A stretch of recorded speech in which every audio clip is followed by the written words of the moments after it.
କୋରାପୁଟ ଜିଲ୍ଲା ନୀଳାବାଣୀ ବାଳିକା ଉଚ୍ଚ ବିଦ୍ୟାଳୟର ବାର୍ଷିକ ଉତ୍ସବ ଅନୁଷ୍ଠିତ ହୋଇଯାଇଛି।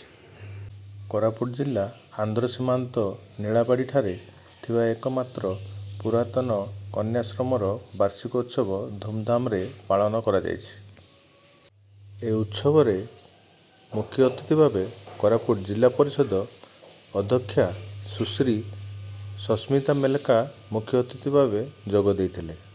ସମ୍ମାନିତ ଅତିଥି ଭାବେ ସୁନୀଲ କୁମାର ତାଣ୍ଡି, ଅର୍ଜୁନ ନାୟକ ଏବଂ ବନ୍ଧୁଗାଁ ଅଧ୍ୟକ୍ଷା ଲକ୍ଷ୍ମୀ ମିଣାକା, ମୁଖ୍ୟ ବକ୍ତା ଭାବେ ଅଜୟ କୁମାର ମିଶ୍ର, ମିନତୀ ଜୟଦେବ, ଡାକ୍ତର ନିହାର ରଞ୍ଜନ ଷଡ଼ଙ୍ଗୀ ମୁଖ୍ୟ ଅତିଥି ଭାବେ ଯୋଗଦେଇ ଛାତ୍ରଛାତ୍ରୀମାନଙ୍କୁ ଉତ୍ସାହିତ କରିଥିଲେ।